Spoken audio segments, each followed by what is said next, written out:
Halo, salam Pancasila. Pada pertemuan kali ini, kita masih membahas bab yang sama, yaitu bab 4, mengenai keberagaman suku, agama, ras, dan antar golongan dalam bingkai Bhinneka Tunggal Ika. Namun jika sebelumnya kita membahas mengenai poin A, kali ini kita akan melanjutkan pembahasan dengan poin B, yaitu arti penting memahami keberagaman dalam bingkai Bhinneka Tunggal Ika. Masyarakat Indonesia itu memang kerap kali dikenal akan keberagaman yang dimilikinya. Keberagaman masyarakat Indonesia itu pasti memiliki dua sisi, seperti layaknya sebuah koin. Keberagaman masyarakat Indonesia memiliki dampak positif dan juga negatif. Dampak positif dari keberagaman ini secara umum adalah memberikan manfaat bagi perkembangan dan kemajuan suatu daerah atau suatu bangsa. Sedangkan dampak negatif dari keberagaman yaitu secara garis besar adalah mengakibatkan ketidakharmonisan, bahkan kehancuran suatu bangsa dan juga negara. Sudah jelas kita tidak menginginkan dampak negatif ini mampu terjadi di Indonesia. Maka dari itu, masyarakat Indonesia harus memiliki kesadaran dari dirinya sendiri bahwa kita memiliki keberagaman yang beraneka ragam. Tanpa kesadaran tersebut, maka bangsa Indonesia itu dapat terjerumus ke jurang perpecahan. Jadi bagaimana kita caranya supaya meningkatkan kesadaran tersebut adalah dengan beberapa aspek. Yang pertama, kita dapat lihat dari aspek kewilayahan. Yang mana Indonesia ini terdiri dari daratan atau pulau dan juga perairan atau laut. Dan daratan atau pulau ini juga dipertegas di Undang-Undang Nomor 6 Tahun 1996 tentang Perairan Indonesia, yang mana menyebutkan bahwa negara kepulauan itu seluruhnya terdiri dari satu atau bahkan lebih kepulauan dan dapat juga mencangkup dari pulau-pulau lainnya. Sedangkan perairan atau laut ini dipertegas di dalam konsep wawasan Nusantara bahwasannya laut itu bukanlah unsur pemisah.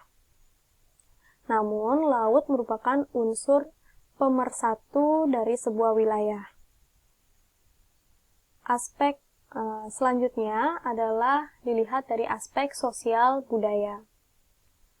Masyarakat Indonesia diwarnai oleh berbagai macam perbedaan. Perbedaan inilah yang kerap kali menimbulkan konflik-konflik, baik itu dalam skala kecil maupun skala yang besar.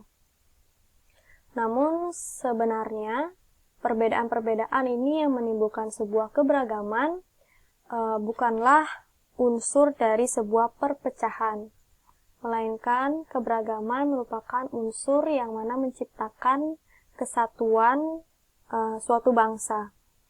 Kesatuan itu sendiri memiliki pengertian adalah untuk sebuah upaya mempersatukan perbedaan-perbedaan yang ada menjadi satu kesatuan.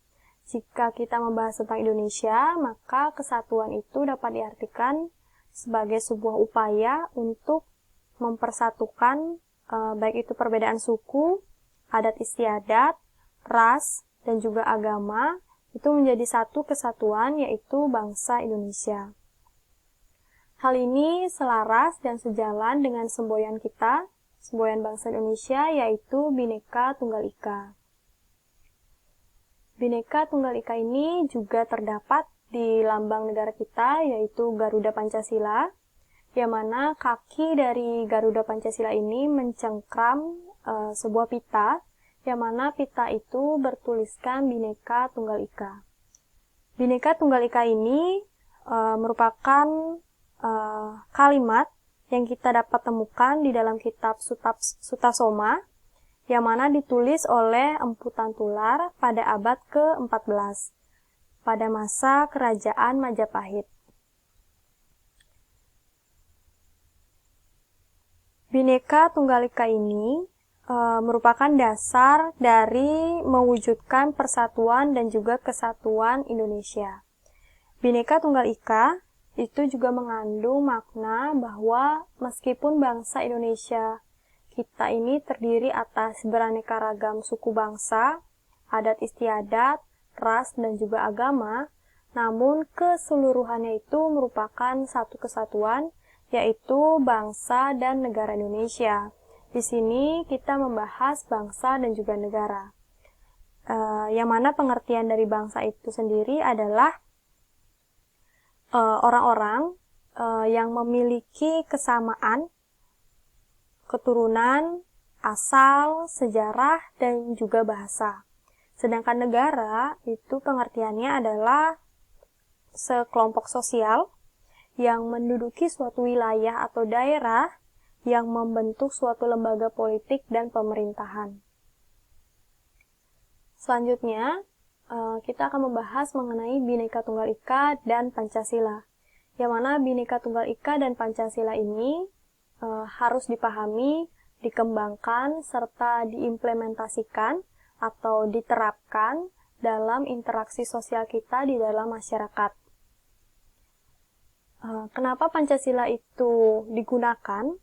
Karena nilai-nilai yang mana yang terkandung di dalam Pancasila itu digunakan sebagai rambu-rambu dalam menentukan segala kebijaksanaan, keputusan, tindakan, maupun perbuatan dalam bermasyarakat dan pemerintahan, baik itu pada tingkat pusat dan daerah maupun bagi seluruh rakyat Indonesia.